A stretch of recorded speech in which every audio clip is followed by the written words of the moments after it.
रहा है कि यंग यूरोप की स्थापना किसने की थी। क्वेश्चन को आप लोग ध्यान से पढ़िएगा, उसके बाद ही आंसर देने की कोशिश करिएगा। पहला नंबर क्वेश्चन है कि यंग यूरोप की स्थापना किसने की थी। ऑप्शन ए है काबूर ने, बी है मेजनी ने, सी है बिस्मार्क ने और डी है गैरीबाल्डी ने। तो पहला का सही आंसर बी हो जाएगा, यंग यूरोप की स्थापना मेजनी ने की थी। तो पहला का बी नंबर ऑप्शन सही हो जाएगा। दूसरा नंबर क्वेश्चन हम लोग देखेंगे, 1917 की पहली रूसी क्रांति को किस नाम से जाना जाता है। 1917 की पहली रूसी क्रांति को किस नाम से जाना जाता है। ऑप्शन ए है फरवरी की क्रांति, ऑप्शन बी है मार्च की क्रांति, सी है अक्टूबर की क्रांति और डी है नवंबर की क्रांति। तो आप सभी लोगों को पता होगा, हम आपको बताए हैं कि 1917 की जो पहली क्रांति है उसे हम लोग फरवरी की क्रांति के नाम से जानते हैं। तो दूसरा का ए नंबर ऑप्शन सही हो जाएगा कि 1917 की रूसी क्रांति को फरवरी की क्रांति के नाम से जाना जाता है। अब चलिए अगला नंबर क्वेश्चन देखेंगे, अंकोर वाट का मंदिर किस देश में बनाया गया। अंकोर वाट के मंदिर के बारे में आप सभी लोग जानते होंगे, या फिर जिनको नहीं पता है वो जानेंगे कि अंकोर वाट का मंदिर किस देश में है या फिर किस देश में बनाया गया। तो तीसरा का सही आंसर हो जाएगा ए, कंबोडिया में। अंकोर वाट का मंदिर कहाँ में है, तो कंबोडिया में है। तो तीसरा का ए नंबर ऑप्शन सही हो जाएगा। अब चौथा नंबर क्वेश्चन की तरफ हम लोग बढ़ेंगे, हिंद स्वराज पुस्तक किनके द्वारा लिखी गई। हिंद स्वराज पुस्तक किनके द्वारा लिखी गई। आपको हम इतिहास वाले चैप्टर में यह बता चुके हैं कि हिंद स्वराज पुस्तक किनके द्वारा लिखी गई। तो चौथा का डी नंबर ऑप्शन सही हो जाएगा, मोहनदास करमचंद गांधी के द्वारा हिंद स्वराज नामक पुस्तक लिखी गई थी। तो चौथा का डी नंबर ऑप्शन सही हो जाएगा, मोहनदास करमचंद गांधी, मतलब महात्मा गांधी के द्वारा। अब चलिए पांचवा नंबर क्वेश्चन देखेंगे, बम्बई में पहला कपड़ा मिल कब खुला। बम्बई में पहला कपड़ा मिल कब खुला था। ऑप्शन ए है 1845 ईस्वी, बी है 1850 ईस्वी, सी है 1852 ईस्वी या फिर डी है 1853 ईस्वी। तो बताइए बम्बई में पहला कपड़ा मिल कब खुला। तो पांचवा का डी नंबर ऑप्शन सही हो जाएगा, 1853 ईस्वी में बम्बई में पहला कपड़ा मिल खुला था। तो पांचवा का डी आंसर सही हो जाएगा, 1853 ईस्वी। अब चलिए छठा नंबर क्वेश्चन कह रहा है कि शहर को आधुनिक व्यक्ति का किस प्रकार का क्षेत्र माना जाता है। शहर को आधुनिक व्यक्ति का किस प्रकार का क्षेत्र माना जाता है। ऑप्शन ए है सीमित क्षेत्र, बी है प्रभाव क्षेत्र, सी है विस्तृत क्षेत्र और डी है ये सभी। तो छठा का बी नंबर ऑप्शन सही हो जाएगा, प्रभाव क्षेत्र। शहर को आधुनिक व्यक्ति का प्रभाव क्षेत्र माना जाता है। तो छठा का बी नंबर ऑप्शन सही हो जाएगा।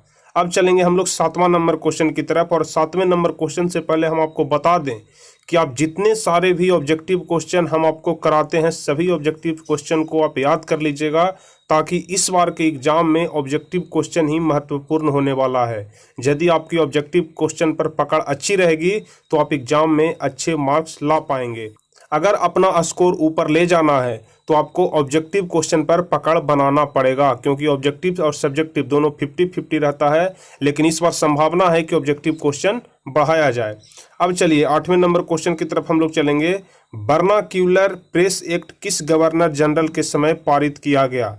ध्यान रखिएगा, वर्नाक्यूलर प्रेस एक्ट वह कौन सा गवर्नर जनरल था जिसके समय में पारित किया गया।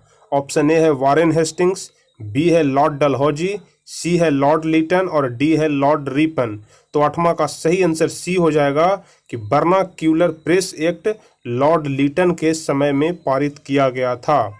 तो 8 का सी नंबर ऑप्शन सही हो जाएगा। अब चलिए 9वां नंबर क्वेश्चन हम लोग देखेंगे, भारत में 2001 में कितने प्रतिशत भौगोलिक क्षेत्र में वन का विस्तार था।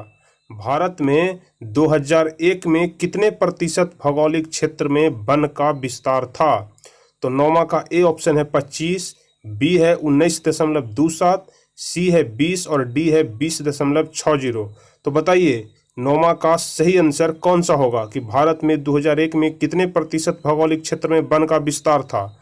तो 9वां का बी नंबर ऑप्शन सही हो जाएगा, 19.27% क्षेत्र में वन था 2001 के अनुसार। ध्यान रखिएगा।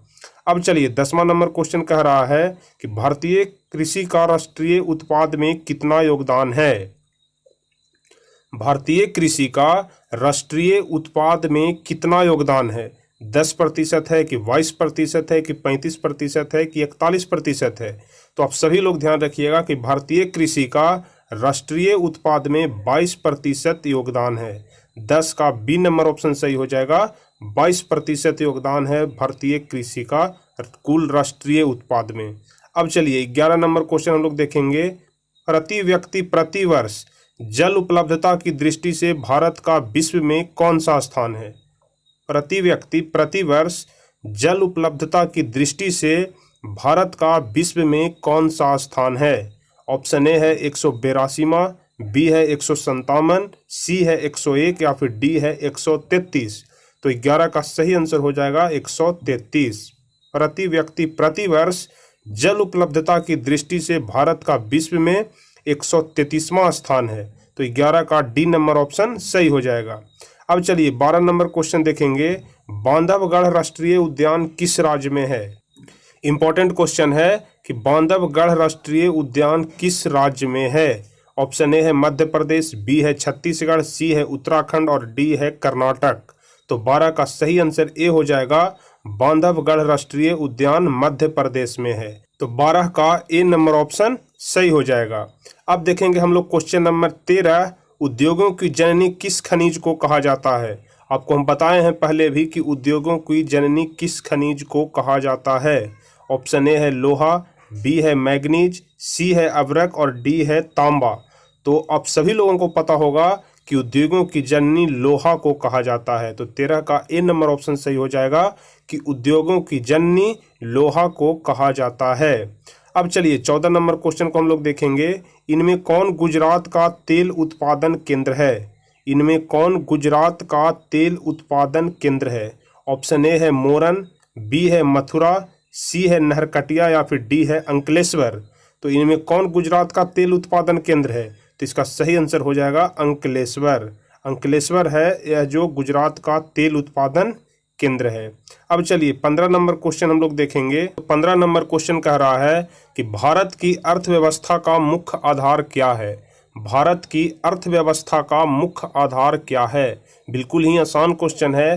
तो इसका सही आंसर हो जाएगा कि भारत की अर्थव्यवस्था का मुख्य आधार कृषि है। 15 का ए नंबर ऑप्शन सही हो जाएगा, क्योंकि अब सभी लोगों को पता होगा कि भारत एक कृषि प्रधान देश है, इसलिए भारत की अर्थव्यवस्था का मुख्य आधार कृषि ही हो जाएगा। 15 का ए नंबर ऑप्शन सही हो जाएगा।